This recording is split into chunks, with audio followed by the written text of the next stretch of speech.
একটি নৌকা যখন সারাদিন মাঝি চালায়, দিনের শেষে এটাকে কিন্তু একটা দড়ি দিয়ে হোক কিছু দিয়ে হোক একটা খুঁটি কেটে সেটাকে পাড়ে বেঁধে রাখে। কেন? ওই নৌকাটা যেন যতই জোয়ার আসুক সেটা যেন বিচ্ছিন্ন না হয়। আচার্যদেব বলেন ওইটাই দীক্ষা। আমার গুরুর সঙ্গে আমার ওই যে যোগাযোগটা, ওই যে দড়িটা তিনি আমাকে ধরে রেখেছেন। দীক্ষা নিয়ে নিয়ম মতো চললে তবে হয় উন্নত। ঠাকুর বললেন শুধুমাত্র আমি স্কুলে ভর্তি হলেই কিন্তু কোনো ইউনিভার্সিটি, কোনো বোর্ড তাকে পাস সার্টিফিকেট দেবে না, তাকে পড়াশোনা করতে হবে স্টুডেন্ট। তাই দীক্ষা নিয়ে আমরা যখন নিয়ম মতো ঠাকুরের দেওয়া যে নিয়ম বিধান যজন যাজন ইষ্টভৃতি পরায়ণ হয়ে চলি, তখন আমার জীবনটা সুন্দর হতে পারে।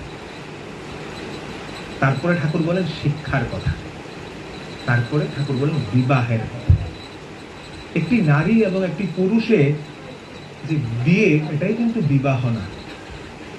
ঠাকুর কাছে গেছিলেন দাসদা, তিনি দাসদা বলে ডাকতেন, দেশবন্ধু চিত্তরঞ্জন। ঠাকুরকে তিনি প্রশ্ন করছিলেন কি করে দেশের উন্নতি হবে। ঠাকুর বলছিলেন সুবিবাহের কথা। তখন দাসদা বলছিলেন এটা তো সুদূর প্রসারী। বলছেন সুদূর প্রসারী হলেও এটা ছাড়া আর কোনো পথ নেই।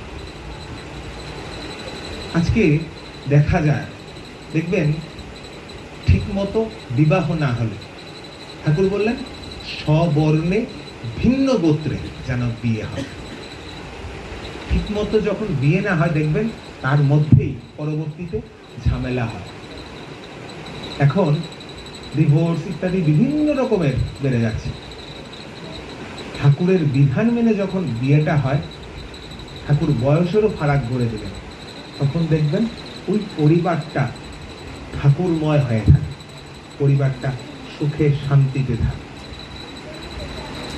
আমরা সবাই আজকে ঠাকুরের পুণ্য জন্ম মাসে সবাই সমবেত হয়েছি এখানে। আমরা যে তার দেওয়া আছে, এখন তিনি যেটা চাইছেন, তিনি তো মানুষের কাঙাল।